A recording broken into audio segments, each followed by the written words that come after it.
you're moving from place to place. Good morning. Yes, welcome back. And of course, thanks for staying with us here on Tobago Updates Television. And of course, don't forget you can view us also on 102, and that's on Amplia. And of course, we are now into the sporting segment. And don't forget to share the live, share the live. And this morning we have one guest on set with us. No, in fact, not on set, but on the program this morning. We're going to be chatting with the Minister of Sport and Community Development, Hon Shamfa Cudjoe. I think she's with us online. Good morning to you, Minister. Good morning, all of Tobago. Thank you for having me this morning. Fantastic. Minister, it's the day. The day has finally arrived. It's the opening day of the Commonwealth Youth Games here in Trinidad and Tobago. The first time ever we are going to be hosting this aspect of Commonwealth in terms of the youngsters. The 7th edition, and it's going to be held here in Trinidad and Tobago. Are you ready? How are you feeling as Minister of Sport and Community Development? I feel ready. I think that Trinidad and Tobago is ready. I'm really delighted to see this finally coming to life. It's what we have been talking about, what we have been planning for. Of course, you know, the games were supposed to be held in 2021, so we were bidding as early as 2018, and we won the bid by 1 vote. And we want to thank everyone who had the confidence in us to give us their vote to win the bid. And here we are, 5 years later, delivering. It's actually coming to life. And you have the different stakeholders in the different corners doing what's necessary to deliver safe and successful games. Of course, hiccups would happen, but we're all pulling our weight and doing our very best. So I'm just happy to see August 4th that we've been talking about the whole time here, and it's happening. Our guests are here. We have over 1,000 athletes already in, and officials already in. They're already out enjoying the sights and sounds of Trinidad and Tobago, training at our facilities. So it's an exciting time for all of us here in Trinidad and Tobago, not only for me, the Ministry of Sport or central government, also Tobago House of Assembly. We're seeing both islands come alive for the very first time as we host for the very first time this multi-sport event on both islands. This is the first for Commonwealth Games Federation also, because it's the first time hosting on two different islands. So the logistics that go into play, so many moving parts, so many people having to do what they need to do to make this thing work. It's a lot of work, but hopefully it will be worth the while in the end. Yeah, fantastic. And of course, today being the opening ceremony, and as you mentioned, it's going to be the game's going to be held both in Trinidad and in Tobago. Of course, the opening ceremony later on today. What can we expect? How can persons view the games if they can't attend physically? Let's take us through that. And what can we expect from the opening ceremony? Well, hopefully, we're hoping everybody can attend. We want to fill the Hasty Crawford Stadium. We want to fill a Shaw Park multi-purpose complex. Of course, this is the first time we have the ceremony taking place in both places. So at the end of the day, it's just about getting people out. The children, anybody 18 years and under, it's free. So it's a fun event for the family. It costs $50 to get into the opening event. Of course, you have Tribe or Ultimate events that will be putting on the show. We'll see a beautiful showcase of our culture, Moko Jumbies, Pan, Mass, you name it. You're going to have the parade of the different, we call it parade of the bands or parade of the different countries, as you usually see in games of this nature. So we look forward to an afternoon of excitement starting at 4 p.m. You can get tickets at www.tickets.com. That is TIKKETS.com. Or you can purchase your ticket at the different venues. But remember, for children 18 years and over, free of charge. And if you can't make it, you may be a senior or physically unfit, or you may be at work and still want to be a part of the action, you have a YouTube channel, Trinbago2023.com. You can find all the information and all the links and so on for these games. Fantastic. I'm happy that you mentioned in terms of where tickets can be purchased, because I've been asked a lot if persons can buy tickets at the venues, because we saw advertised tickets.com. Some persons would have mentioned that they don't possess a a credit card, and they want to know if they can purchase at the venue. So I'm happy that that was cleared up. So yes, folks, you can get out there, check out the games, and you can purchase your tickets at the venues for the different disciplines. And Minister, in terms of the disciplines, right, and at the venues, you can run us through that as well. I know that we have four events happening here in Tobago and 3 in Trinidad. Okay, great. So in Trinidad, we have the aquatics or swimming taking place at the National Aquatic Center. We have cycling taking place, track cycling at the National Cycling Center, which is our only UCI accredited World Cycling Center in the Caribbean. And track and road cycling will be taking place at the Brian Lara Cricket Academy. As it relates to athletics, which I think is our most supported discipline, that would take place at the Hasty Crawford Stadium. And in Tobago, we have 4 sporting disciplines taking place in Tobago. You have rugby at the Shore Park Recreational Field, which is right up next to Scarborough Sec. You have netball taking place at the Shore Park Multi-Purpose Complex, what we knew to be Shore Park Cultural Complex, and you have the triathlon taking place in the community of Buku and ending at our world-class, very unique and special Buku boat racing facility. And finally, of course, you have beach volleyball taking place at the new beach volleyball or beach sporting facility that was built by the Tobago House of Assembly and I think opened yesterday in Black Rock. As far as I understand, all sites are ready have already begun training, and we are fired up and ready to go. Yeah, and Minister, as you touched on that Black Rock beach sport facility, of course, it was handed over to the Tobago House of Assembly officially yesterday.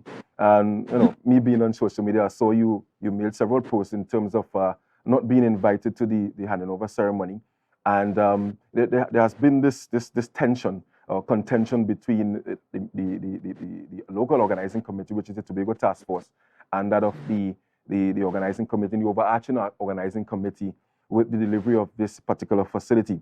And just for clarity, I'm not sure if you can go through the whole timeline of the coming to being of this particular facility, because I saw you mentioned as well that initially the Pigeon Point Heritage Park was chosen for the beach volleyball, but we are now at a stage where we have this international facility at Black Rock, of course, which Tobagonians are very proud to have. Obviously, after the Commonwealth Games, is going to be in use for beach soccer and other sporting disciplines. So, can you just take us through the timeline in terms of the coming on stream of this particular facility? Matters, I think it's just so unfortunate what this has been, what this has morphed into. At the end of the day, I have been in support, the government has been in support of the Tobago House of Assembly building the beach facility. From the get-go, the concern was always, can we do this thing in time and the way it was done? Let's talk about how this happened. You remember we bid for these games in 2018. At that time, there was a different administration, and politics should not really affect sports like this. And a part of bidding for the Commonwealth Games is we had to keep the cost under $7 million US, because that was somewhere in the vicinity of what Bahamas would have done their games at. So they have a specific threshold and so on. At that point in time, we were also looking at showcasing not only our facilities but also sites. So we saw Pigeon Point. As a matter of fact, it was the Tobago House of Assembly of that day that chose Pigeon Point. It would have been cost effective to put in the bleachers and so on, as what's being done here now. And even at the triathlon, you're going to be using bleachers and so on. So when we made the bid, this is what we proposed to the Commonwealth Games Federation. The sites for Tobago were always selected by the Tobago House of Assembly, and the sites in Trinidad were selected by the Ministry of Sport and Community Development in collaboration with the Trinidad and Tobago Commonwealth Games Association and the local and the International Federation and the heads of the national governing body. This is not a government decision.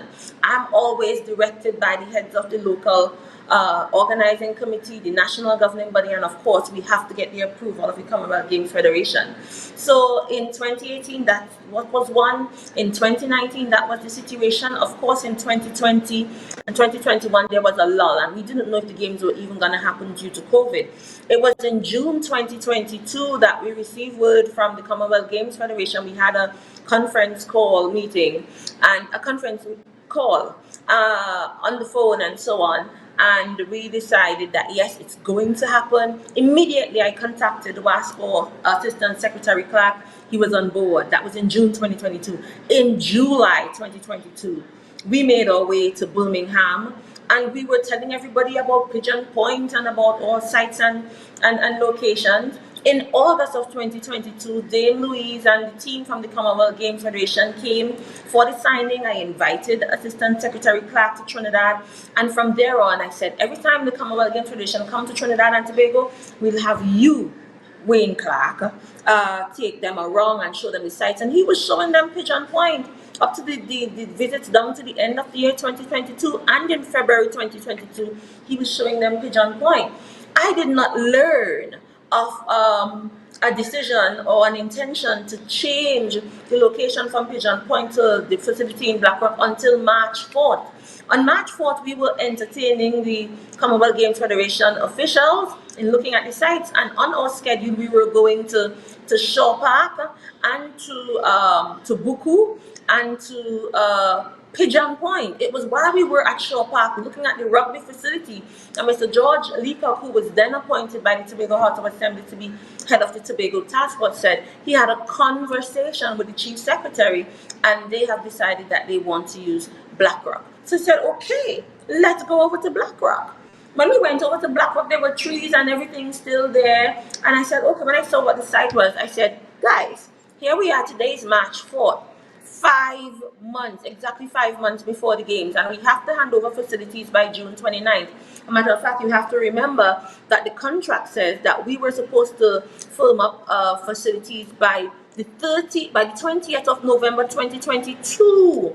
So yes, even though Hazy Crawford was changed, the athletics location was changed from Dwight York to Hazy Crawford, that was changed in November before the deadline.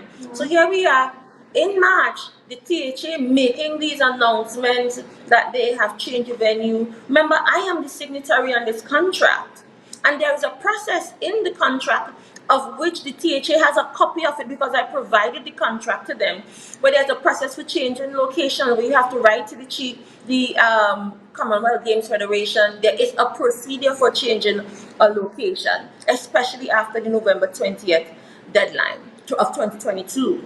So I couldn't join in with the assembly and said, hey world, the location has changed. I can't do that. I signed the contract, and I know that there's a process for changing the location. So I said, if you guys want to use this location, we have to do the necessary. Have you got an environmental clearance? Do you have a plan? We need to show to the Commonwealth Games Federation the necessary documents and share with them the information in order to get their approval. So I couldn't join with you in making these announcements because I know fully well I'm the signatory.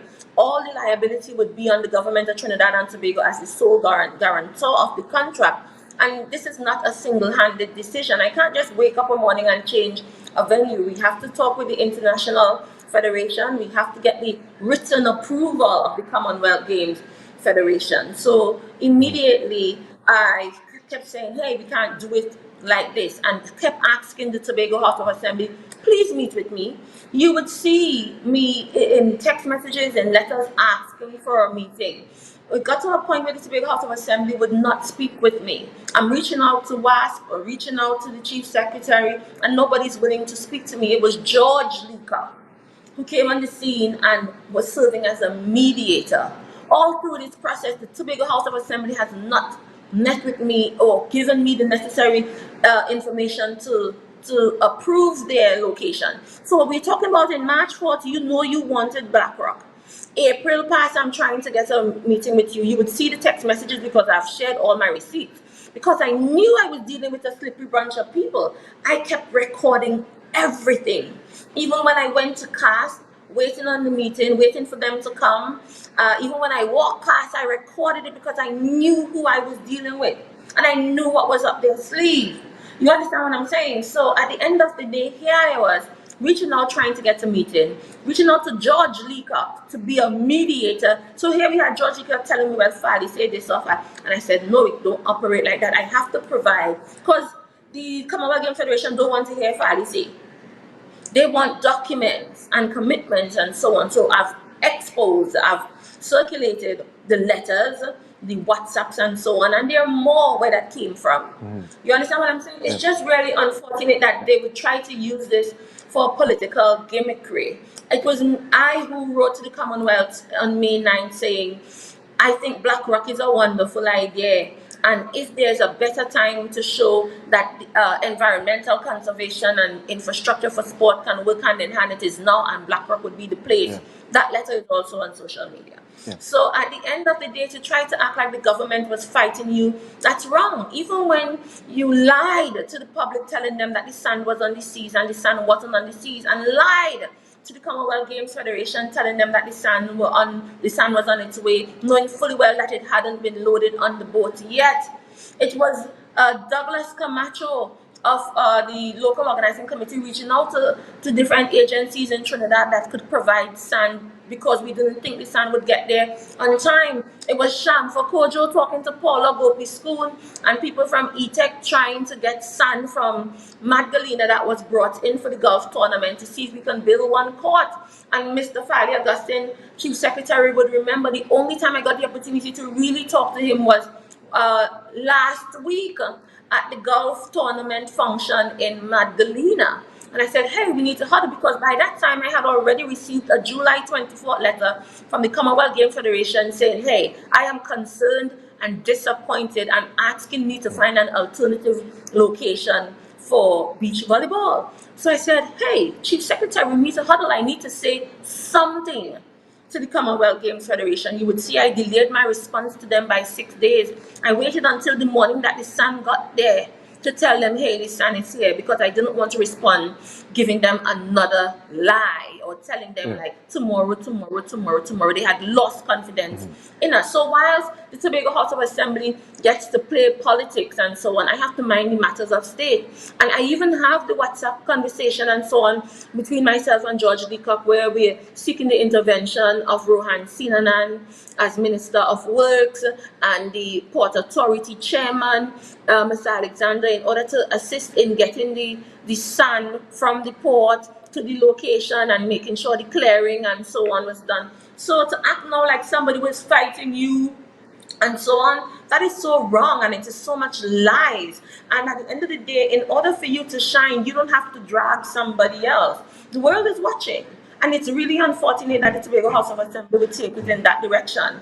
As to who takes the glory for this facility, that's not my job. That's not my responsibility. This was the Tobago House of Assembly's idea. And you don't need a Commonwealth Games Federation or Commonwealth Youth Games to build a beach facility. If you're building a beach facility for Tobago, then go ahead and do so. We need it. With or without the Commonwealth Youth Games. And as I said to Fali last week, the Chief Secretary last week, don't mind the teething issues. This is going to redound to the benefit of Trinidad and Tobago and the rest of the Caribbean. So don't mind what people are saying now. You just push on with your project, and in the end, all of it will come together. Who was supportive? Me. You understand? So I don't take responsibility for that facility. That facility is the idea and was delivered by the Tobago House of Assembly. All kudos go to them. But my business is to deliver to the Commonwealth Game Federation facilities on time for the youngsters to train. And I missed all deadlines as it relates to that. And the Assembly doesn't care about that. But here we are. We are at this point. It took us a long time to get here, and we are here. And these youngsters, I hope, are going to have a good time as we work together to deliver safe and successful games. And of course, as you mentioned there, I mean, we really want to deliver successful games here. We are known as a country that delivers in terms of hosting these events. Minister, I want to thank you so much for being with us here this morning, and I want to encourage Trinidad and Tobago, go out there and support all the games, both in Trinidad and Tobago. I trust you.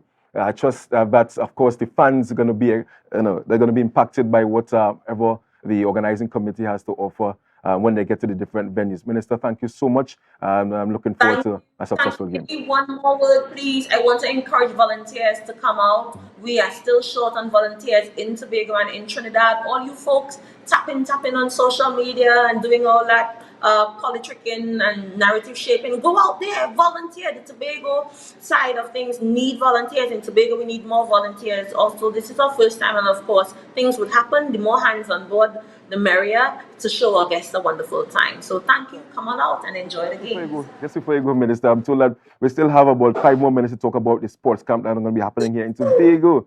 Yes, I missed that. And of course, the producers allowed the additional time for us to talk about Tobago sports camp.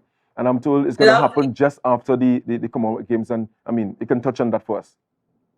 Lovely. As much as they say we don't support or we don't collaborate, here is the Ministry of Sport and Community Development once again hosting sports camps in Tobago in collaboration with who?